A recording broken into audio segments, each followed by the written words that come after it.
తాకట్లో ఉన్న మీ బంగారాన్ని విడిపించి ఆ రోజు ఆన్లైన్ రేటుకి కొంటాం. Sharma gold company.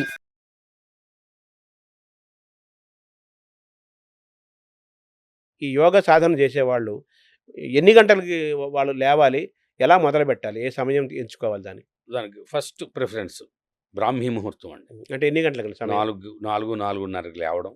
ముందు కాలంలో పానీయం, గోరువెచ్చని నీళ్లు, ఒక 4 గ్లాసులు గోరువెచ్చని నీళ్లు తాగి కాలకృత్యాలు తీర్చుకుని ఒక పావుగంట ఆగి స్నానం చేసి అప్పుడు కరెక్ట్గా 5ంటికి ప్రారంభించి 6:30. టైం ఉన్నవాళ్ళు 5 to 6 అండి. టైం ఉన్నవాళ్ళు 5 నుంచి 7. టైం తక్కువ ఉండి ఆఫీసులకు వెళ్ళాలి, సమయం సరిపోదు అనుకున్న వాళ్ళు 5, 6 లేదా 5:30 to 6:30. దాని మించినటువంటి టైం లేదండి. అప్పుడు మీరు అనొచ్చు, మరి అందరికీ పొద్దున్నే టైం కుదరదు కదా, ఆడవాళ్ళు ఇంట్లో లేచి వంటలు చేసుకోవాలి, లేటుగా ఆఫీస్ వచ్చిన వాళ్ళు, వ్యాపారాలు చేసుకొచ్చిన వాళ్ళు, వాళ్ళకి ఇంకా రెండో ప్రిఫరెన్స్ ఏమిటంటే సాయంత్రం 5:30 to 6:30, 5 to 6. అది అడ్జస్ట్మెంట్ మాత్రమే. అలాగే కొంతమంది ఇప్పుడు గృహిణులు ఉంటారు, వాళ్ళకి పొద్దున్న కుదరదు, సాయంత్రం కుదరదు. అందుచేత 10 నుంచి 11, 11:30 దాకా చేయొచ్చు అండి. బట్ నెంబర్ 1 ముఖ్యమైనటువంటి టైము బ్రాహ్మీ ముహూర్తం. సో బ్రహ్మముహూర్తంలో లేవటం వల్ల ఎటువంటి లాభాలు జరుగుతాయి? మానసికంగా, సైంటిఫిక్గా లోపల ఎటువంటి చర్యలు జరుగుతాయి? సృష్టిలో ఈ ఉదయం 4 గంటల నుంచి 6 గంటల దాకా ప్రకృతి అంతా ఒక అద్భుతమైనటువంటి ప్రాణశక్తితో నిబిడీకృతం అయి ఉంటుందండి. 6 నుంచి లేచి అప్పటికి ఏమవుతుందంటే ఆ ప్రాణశక్తి తగ్గుతూ ఉంటుంది, ఆక్సిజన్ లెవెల్ తగ్గుతూ ఉంటాయి, ప్రాణశక్తి తగ్గుతూ ఉంటుంది. మనకి తెలియకుండా చుట్టుపక్కల వాతావరణం అంతా కూడా కొంచెం భగ్నం అవుతుంది. ఆ ఉదయం వేళల్లో చాలా ప్రశాంతమైనటువంటి స్థితిలో ఆ ప్రకృతిలోంచి వచ్చేటువంటి ప్రాణశక్తి శరీరంలో ఎక్కువ ప్రవేశిస్తుంది. ప్రాణశక్తి ఎక్కువ మనకి ఉద్దీపన జరుగుతుంది, అంటే రీఛార్జ్ అవుతుంది అనమాట. మనసు ప్రశాంతంగా ఉంటుంది లేవగానే. అప్పుడు మనం ఆసనాలు చేసినా, ప్రాణాయామం చేసినా, మెడిటేషన్ చేసినా బాగుంటుంది. 1 గంట యోగ సాధన పొద్దున్న 5 నుంచి 6 దాకా చేస్తే, ఈ భగవంతుడు మనకి ఇచ్చిన 24 గంటలు 1 గంట దీనికి కేటాయిస్తే 23 గంటలు మన చేతుల్లో ఉంటుంది. అంటే మన శరీరాన్ని, మన మనస్సుని మన నియంత్రణ చేసుకోవచ్చు. టీవీని రిమోట్తో మనం ఎలా నియంత్రిస్తున్నామో మన శరీరాన్ని, మనస్సుని మనం ఆ రిమోట్ కూడా మన చేతిలో ఉంటుంది పొద్దున్న 1 గంట సేపు సాధన చేసి. అలా సాధన చేస్తే మనిషి 126 ఏళ్ళు జీవించవచ్చా? అద్భుతంగా. మన ఈ మధ్య మీకు ఒక అయ్యంగారు పద్మశ్రీ అవార్డు ఇచ్చి మోడీ గారి దగ్గర అవార్డు తీసుకున్నారు. 120 ఏళ్ళు ఇప్పటికీ యోగ సాధన చేస్తున్నాడు ఆయన, ఇప్పటికీ యోగా శిక్షణ ఇస్తున్నాడు ఆయన. ఇప్పుడు ఈ గంట సేపు చెప్పారు కదా, పొద్దున్న 5 నుంచి 6 దాకా. అవును. ఈ గంట సేపు పీరియడ్లో మీరు ప్రిస్క్రైబ్ చేసే సిలబస్ ఏంటండి? ఏమేమి చేయాలి చెప్పండి? కాసేపు ఆసనాలు, ఏ ఆసనాలు వేయాలి? 10-15 ఆసనాలు. ఏ ఆసనాలు అంటే ఆసనాలు మామూలుగా చేసుకునేవి ఒక 100 దాకా ఉంటాయండి. బట్ 100 చేయడానికి ఎవరికి టైం ఉండదు కాబట్టి నేను నా పద్ధతిలో ఏం చేశానంటే, మొదటి వారం ఒక 15, రెండో వారం ఇంకో 15, మూడో వారం ఇంకో 15, అలాగే దాన్ని డివైడ్ చేశాను. ఇప్పుడు చూడండి, ఇప్పుడు రాగాలు, పాటలు, ఇప్పుడు రాగాలు అనంతం అంటారు కదా, అనంతం అంటారు. సంగీత కళాకారుడు అంటే వాడు ఒక 500 కీర్తనలు, 1000 కీర్తనలు నేర్చుకుంటాడు. కానీ అన్ని పాటు కదా, ఒక కచేరీలో ఒక 20 కీర్తనలు, ఒక కచేరీలో 20 కీర్తనలు. అలాగే రాగాలు కూడా కొన్ని రాగాలు. అలాగే దీన్ని నేను నా సాధనలు ఏం చేశానంటే, అందరికీ ఈ వారం ఇవి చేయండి, ఈ వారం ఇవి చేయండి, ఈ వారం ఇవి చేయండి. తద్వారా ఏమవుతుందంటే శరీరంలో అన్ని భాగాలు ఆరోగ్యవంతంగా తయారవుతాయి, ఉత్తేజవంతంగా తయారవుతాయి, యాక్టివేట్ అవుతాయి. సో ఆ ఆసనాలు ఎన్ని ఆసనాలు మీరు ప్రిఫర్ చేస్తారు ఈ గంట సమయంలో? 15 అండి. 15 ఆసనాలు. ఆ 15 కూడా ఎలా అంటే, కరెక్ట్గా చెప్పాలంటే, నిలబడి చేసేవి ఒక 5 అండి, ఓకే. కూర్చుని చేసేవి ఒక 5, బోర్రా పడుకుని చేసేవి ఒక 5, వెలకితలా పడుకుని చేసేవి ఒక 5. ఈ 4 అయిపోయాయి. ఇంకా ఈ 4టిని మించినటువంటి అద్భుతమైన ఆసనాలు ఉన్నాయి. వాటిని తల్లిదండ్రులు అంటారు. మిగతా వాళ్ళంతా వేరు, మన తల్లిదండ్రులు మనకి ముఖ్యం. అదే మిగతా వాళ్ళకన్నా మన మీద ఎక్కువ శ్రద్ధ చూపించేది మన తల్లిదండ్రులే. అలాగే సర్వాంగాసన, శీర్షాసన, ఈ 2 కూడా తల్లిదండ్రులాగా మనల్ని కాపాడతాయి. ఇందులో తల్లి ఎవరు, తండ్రి ఎవరు? తండ్రి శీర్షాసన, తల్లి సర్వాంగాసన. అది లేదా అటు ఇటు మార్చుకోవచ్చు కూడా. ఎంతసేపు వేయాలండి సర్వాంగాసనం, శీర్షాసనం? 5 నిమిషాలు, అదొక 5 నిమిషాలు, 10 నిమిషాలు. మ్యాక్సిమం ఎంతసేపు వేయచ్చు? మ్యాక్సిమం 30, అరగంట దాకా వేయచ్చు. సో ఈ తల్లిదండ్రులు ఆ 2 సర్వాంగాసనం, శీర్షాసనం, ఈ 2 ఆసనాలు వేస్తే చాలా 10-15 చాలు అండి. 10-15 నిమిషాలు చాలు. మీరు చెప్పే తల్లిదండ్రులు మిగతా కాకుండా ఈ సర్వాంగాసనం, శీర్షాసనము కేవలం ఈ 2 ఆసనాలు మాత్రమే వేస్తే సరిపోతుందా? అన్ని ఆసనాలు వేయాలా? మిగతా కూడా కొన్ని కలిపితే ఏమవుతుందంటే, ఇవి ఎక్కువసేపు చేయడం వల్ల ఏమవుతుందంటే మెడ నొప్పులు ఇవి రాకుండా ఓ 10 ఆసనాలు చేసిన తర్వాత ఈ 2 చేస్తే అప్పుడు ఈ నొప్పులు రాకుండా ఉంటాయి. ఇంచేత సర్వాంగాసన ఒత్తిడంతా మెడ మీద పడుతుంది. అవును, శీర్షాసన ఒత్తిడంతా తల మీద పడిపోతుంది. కరెక్ట్. అంచేత ఆ ఒత్తిడి పోగొట్టుకోవడానికి ఒక 10 ఆసనాలు చేసి ఈ 2 ఆసనాలు చేస్తే ఏమవుతుందంటే మీకు అద్భుతమైన శక్తి వచ్చేస్తుంది. ఒక్కొక్క ఆసనం ఎంతసేపు వేయాలండి యావరేజ్గా? ఆసనం యొక్క ఫలితాన్ని బట్టి 1 నిమిషం నుంచి 3 నిమిషాలు. ఓకే. కొన్ని ఆసనాలు 1 నిమిషమే, కొన్ని ఆసనాలు 3 నిమిషాలు, కొన్ని 5 నిమిషాలు, కొన్ని 10 నిమిషాలు. కొన్ని ఆసనాలు మీరు చెప్పిన ఒక 25 ఆసనాలు చెప్పారు కదా, కొన్ని చెప్పగలుగుతారా పేర్లు? సూర్య నమస్కారాలు ముందు ఒక్క సూర్య నమస్కారాలు వేస్తే ఒక 12 రౌండ్లు కనుక 12 చేసినట్టయితే, ఆ 12 పోస్చర్లు 12 సార్లు 12 అది ఎంతసేపు పట్టదండి. 1 నిమిషం 1 రౌండ్ అయిపోతుంది. అంటే 12 నిమిషాలు, 12 రౌండ్లు 12 నిమిషాలు అంతే చేస్తే మొత్తం బాడీ అంతా యాక్టివేట్ అయిపోతుంది. అంటే సూర్య నమస్కారాలతో స్టార్ట్ చేయాలా మనం? స్టార్ట్ చేయాలి. బాడీ అంతా యాక్టివేట్ అయిపోతుంది. సూర్య నమస్కారం అయిన తర్వాత ఒక 2 నిమిషాలు శవాసనం వేసి అప్పుడు మిగతా ఆసనాలు. ఏమేమి ఆసనాలు వేయాలి? త్రికోణాసన, పరివృత్త త్రికోణాసన, పార్శ్వకోణాసన, అర్ధచక్రాసన, పాదహస్తాసన, వజ్రాసన, కూర్చుని చేసేవి. వజ్రాసన, ఉష్ట్రాసన, శశంకాసన, సుప్త వజ్రాసన కూర్చునేపోయి. బోర్లా పడుకునేవి మకరాసన, భుజంగాసన, పూర్ణభుజంగాసన, అర్ధభుజంగాసన, అర్ధశలభాసన, పూర్ణశలభాసన, ధనురాసన. ఈ బోర్ల పడుకుంటే ధనురాసన. వెలకితలా పడుకునేవి పవనముక్తాసన, నావాసన, ఉత్థాన పాదాసన. ఇవి వెలకితలా పడుకుని చేసేవి. సర్వాంగాసన, హలాసన. దానికి రివర్స్ కౌంటర్ పోజ్ అంటాం దాన్ని, మత్స్యాసన. సర్వాంగాసన, హలాసన, మత్స్యాసన. తర్వాత శీర్షాసన. చివరిలో చివర మాత్రమే వేయాలి. ఎందుకంటే దాన్ని అయిపోయిన తర్వాత తప్పకుండా 10 నిమిషాలు శవాసనం చేయాలి. చాలామంది చేసిన పొరపాటు ఏమిటంటే, నేను గమనించి చెప్తున్నది మీకండి, టైం లేదని హడావుడిగా ఆసనాలు చేసేసి శవాసనాకి ఏదో 1 నిమిషం పడుకుని వేసామా లేదన్నట్టు 1 నిమిషం వేసి పారిపోతూ ఉంటారు. అది వాళ్ళు చేసే పెద్ద తప్పు. ఇది చాలామందికి చెప్తూ ఉంటాను. అదే అనుకుంటే పడుకుంటే ఇంకోసారి ఇక అందులో ఏమొస్తుంది అని. కానీ ఈ గంట సేపు యోగా చేసిన తర్వాత బాడీకి స్ట్రెయిన్ అవుతుందండి.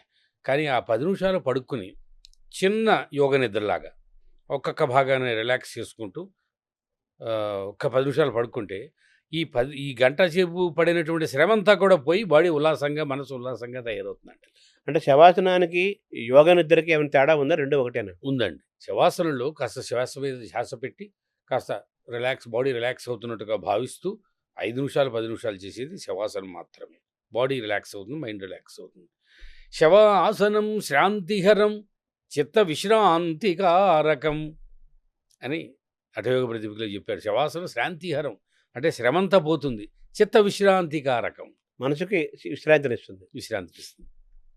దీన్ని యోగ నిద్రగా మహానుభావులు సత్యానంద సరస్వతి, చిన్మయానంద సరస్వతి, మహానుభావులు చాలామంది దీన్ని ఆ యోగ నిద్రని దీన్ని బయటికి తీసుకొచ్చి దీన్ని బాగా విస్తరింపజేశారు. యోగ నిద్ర, రోగ నిద్ర, భోగ నిద్ర, యోగ నిద్ర. ఆ 3కి చెప్పండి. 3 వివరణ. మనం మామూలుగా చక్కగా భోంచేసి హాయిగా పరుపు మీద పడుకుంటాం. పొద్దున్న లేచిన తర్వాత బాడీ శరీరం హాయిగా రిలాక్స్ అయింది అనుకుంటాం మనం, అంతే కదండి. లేవంగానే కాసేపు బాగుంటుంది, వేడివేడిగా కాఫీ తాగి స్నానం చేస్తే పొద్దున హాయిగా పడుకున్నాం అనిపిస్తుంది.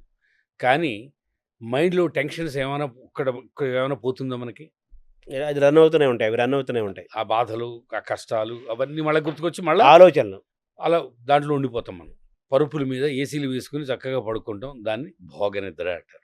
రోగ నిద్ర, పడుకుంటాడు, నిద్ర పట్టదు, దొలుతాడు, నిద్ర మాత్రలు వేసుకుంటాడు, బీపీ వస్తుంది, అనీజీనెస్ వస్తుంది, ఫ్రీ మోషన్ అవ్వదు, కడుపు ఉబ్బరం అవుతుంది, అయితే లూజ్ మోషన్స్, లేకపోతే మలబద్ధకం మోషన్ అవ్వదు. అలా దొలుతూనే ఉంటాడు. కానీ పావుగంట పడుకోవడం, పావుగంట లేవడం, పొద్దున్న లేచేపటికి ఎంత అలసటగా ఉంటుంది, చికాగ్గా ఉంటుంది, బాడీ రిలాక్స్ అవ్వదు, మైండ్ రిలాక్స్ అవ్వదు.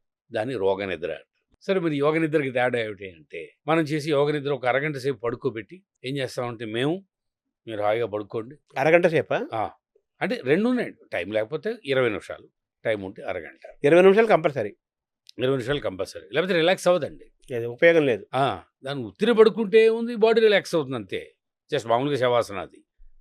కానీ ఇక్కడ ఒక ప్రత్యేకమైన టెక్నిక్ యోగాలో మేము డెవలప్ చేసాం, మహానుభావులు డెవలప్ చేశారు. ఇది కూడా physical level, mental level, spiritual level, శారీరకంగా, మానసికంగా, ఆధ్యాత్మికమైనటువంటి రిలాక్సేషన్. అందులో పడుకున్న తర్వాత ఏం చేస్తామంటే, మేము ఇక్కడి నుంచి వాళ్ళకి ఆదేశాలు ఇస్తాం. నువ్వు పడుకున్నావు, శరీరాన్ని అంతటిని మనోనేత్రంతో చూడు. ఒక్కొక్క భాగాన్ని మనం రిలాక్స్ చేసుకుంటూ రావాలి. నీకు గాలి పీల్చినప్పుడు శరీరం అంతా ప్రాణశక్తితో నిండుతోంది. గాలి వదులుతున్నప్పుడు శరీరంలోంచి మనసులోంచి అన్ని రకాల బాధలు పోతున్నట్టుగా భావించు. హాయిగా ప్రశాంతంగా 4 సార్లు గాలి పీల్చుకు వదులు. నీ మనస్సుని నేను ఒక్కొక్క భాగాన్ని రిలాక్స్ కమ్మని చెప్తూ ఉంటాను. నీ మనస్సు అక్కడికి వెళ్ళి ఆ భాగాన్ని ఆదేశించాలి. బొటనవేలుని, రే బొటనవేలు నువ్వు రిలాక్స్ అవ్వు, మోకాలు నువ్వు రిలాక్స్ అవ్వు, తొడ నువ్వు రిలాక్స్ అవ్వు, ఊపిరితిత్తులు నువ్వు రిలాక్స్ అవ్వు అని నీ మనస్సు భాగాన్ని ఆదేశించాలి. దీంట్లో ఎంత అద్భుతమైనటువంటి మన మనస్సుకు ఉండే గొప్పదనం. మైండ్ వెళ్ళిపోతుంది అక్కడికి, ఆదేశం పంపించేస్తుంది, కంటికి కనపడదు. కానీ ఈ ఆదేశం వెళ్ళంగానే అక్కడ భాగంలో ఒక కెమికల్ రియాక్షన్ జరుగుతుంది, రసాయనిక చర్య. ఆ భాగం రిలాక్స్ అయిపోతుందండి. ఇది సైంటిఫికల్లీ ప్రూవ్డ్ అనమాట. ఈ భాగం ఇటుపక్క భాగాలని ఇటుపక్క మైండ్ నియంత్రిస్తుంది, ఇటుపక్క భాగాలని ఈ మైండ్ నియంత్రిస్తుంది. అంచేత ఒక్కొక్క కాలు దగ్గర నుంచి మనం రిలాక్సేషన్ చెప్పుకుంటూ వస్తాం. ఒక్కొక్క పార్ట్ వదిలిపెట్టాం. బొటనవేలు దగ్గర నుంచి రెండో వేలు నుంచి మూడో వేలు. Relax your right leg big toe, relax your second toe, అలా అన్ని వేళ్ళు. Relax your right heel. అలా ఇక్కడ దాకా వచ్చేప్పటికి మీకు 20 నిమిషాలు పైన పట్టేస్తుంది. మెదడు దాకానా? మేర దాకా. అదే ఇంగ్లీష్ రాని వాళ్ళకి తెలుగులో చెప్తాం. మెల్లిగా నీ బొటన్ వేలు రిలాక్స్ అవుతోంది. అక్కడి నుంచి మెల్లగా మనసును ప్రయాణం చేసుకుని వచ్చి కుడి పిక్క, కుడి మోకాలు, కుడి తొడ, ఎడమ భాగాలు, అలాగే పొట్ట లోపల భాగాలు, మనసును పొట్ట లోపలికి పంపించాలి. ప్యాంక్రియాస్ యాక్టివేట్ చేయించాలి. ప్యాంక్రియాస్ దగ్గర మనసును కేంద్రీకరించు. నువ్వు రిలాక్స్ అవుతున్నావు అని ఆదేశం పంపించు. Relax your pancreas, relax your liver అని వాడు ఒక ప్రశాంత హడావుడిగా చెప్తే మైండ్ డిస్టర్బ్ అవుతుందండి. అంచేత వాడికి హిప్నటిజం చేసినట్టుగా నిద్రపోయేవాళ్ళు లేచి కూర్చోకూడదు, నిద్రలోకి వెళ్ళాలి. హిప్నటిజం చేసినట్టుగా మనం ఒక్కొక్క భాగం మీద ఇలా కమాండ్స్ మనం ఇచ్చేప్పటికి ఏమవుతుందంటే అండి, ఒక 20 నిమిషాలు అయ్యేప్పటికి ఒక ట్రాన్స్లోకి వెళ్ళిపోతాడు వాడు. అయిపోయి అప్పుడు సంకల్పం చెప్పుకోవాలి. దాంట్లో ఉండే గొప్పదనం అది సంకల్పం. అంటే ఎవరికి ఏ ప్రాబ్లం ఉంది, షుగర్ ఉంది సార్ ఒకరికి, వాడు 40 రోజులు అన్ని భాగాలు చెప్తూ ఆ ప్యాంక్రియాస్ అనే గ్రంథి లివర్ మీద, ప్యాంక్రియాస్ మీద కాన్సన్ట్రేషన్ ఒక 10 నిమిషాలు చేయాలి. అది యాక్టివేట్ అవుతుంది. షుగర్ తగ్గిపోతుంది. అలాగే హార్ట్ ప్రాబ్లం ఉంది, మొత్తం భాగాలన్నీ రిలాక్స్ చేస్తూ హార్ట్ మీదే కాన్సన్ట్రేషన్ చేయాలి ఒక పావుగంట. అలాగే ఎక్కడ ప్రాబ్లం ఉంటే అక్కడ కాన్సన్ట్రేషన్ చేయాలి. బీపీ వాళ్ళు అంతే, బీపీ వాడికి మొత్తం బాడీ అంతా. బీపీ అనేది ఒక పార్టీకి అదే మొత్తం పార్టీ అంతా, శరీరం అంతా ఉంటుంది. కాబట్టి ఇది 40 రోజులు ఎవరైతే యోగ నిద్ర చేశారో 41వ రోజుకి బీపీ కంట్రోల్ అయిపోతుంది. అలాగే గ్యాస్ ప్రాబ్లమ్స్ వాళ్ళు, నిద్ర పట్టడం వాళ్ళు, తర్వాత ఇలాంటి ప్రాబ్లమ్స్ ఉన్న వాళ్ళు, వాళ్ళకి కూడా ఇప్పుడు గ్యాస్, మీరు ఈ గ్యాస్ట్రిక్ ప్రాబ్లం అని చెప్పారు కదా, వీటికి కంపల్సరీగా ఆసనాలు కంపల్సరీగా చేసి తీరాల్సిందే. అంటే ఈ యోగ నిద్ర ద్వారా బీపీ, షుగరు కంట్రోల్లోకి అవుతుంది. ముఖ్యంగా టెన్షన్స్ అండి, మానసిక ఒత్తిడి, ప్రతిదానికి భయపడ్డాం, ప్రతిదానికి కంగారు పడ్డాం, ప్రతిదానికి బాధపడ్డాం, డిప్రెషన్, ఏమైపోతుందోనో భయం, కంగారు. ఎగ్జామ్స్ ముందు చూడండి పిల్లలకి, అసలు ఎగ్జామ్స్ ముందు పిల్లలకి వారం రోజులు యోగ నిద్ర చెప్తే అసలు ఎటువంటి భయం ఉండదు వాడికి. తర్వాత ఈ మైగ్రేన్, తలనొప్పులు ఉంటాయి, కొంత తలనొప్పులు, వాటికి యోగ నిద్ర బాగా ఉపయోగపడుతుంది. బట్ శారీరకమైనటువంటి విపరీతమైన బ్యాక్ పెయిన్ ఉందండి, విపరీతమైన నెక్ పెయిన్లు ఉన్నాయి, మోకాళ్ళ నొప్పులు ఉన్నాయి, అవి యోగ నిద్ర అంత ఎక్కువ ఉపయోగపడదు, కొంచెమే ఉపయోగపడుతుంది. వాళ్ళకి ఆసనాలు కూడా కలపాలి. అంటే నిద్ర పట్టడం వాళ్ళకి ఆసనాలు, యోగ నిద్ర రెండును. ఆసనాలు కావాలా? నిద్ర వాళ్ళకి యోగ విద్య సరిపోదా? యోగ నిద్ర కొంచెం సరిపోతుంది, 50% సరిపోతుంది. ఇప్పుడు అస్సలు లేని వాళ్ళు 80 ఏళ్ళ వృద్ధుడు ఉన్నాడు సార్, ఆయనకి అన్ని ప్రాబ్లమ్స్ ఉన్నాయి, నిద్ర పట్టట్లేదు, ఆయనకి ఏం ఆసనాలు ఏం చెప్పలేము మనం. యోగ నిద్ర రోజు వింటూ చాలు, అది వింటూ నిద్రలోకి వెళ్ళిపోతారు సార్. అంటే ఒక రకమైన హిప్నాటిజం అంటారా? ఒక రకమైనటువంటి హిప్నటిజం. దాంట్లో విపరీతంగా చాలా ఓవర్ ఇన్ఫ్లుయెన్స్ ఉంటుంది, ఫాస్ట్గాను. ఈ యోగ నిద్రని చాలా ప్రశాంతంగా స్థితిలో తీసుకెడతాం మనం. అది దాంట్లో ఆధ్యాత్మికత లేదు, దీంట్లో మన ఆధ్యాత్మికత ఉంది.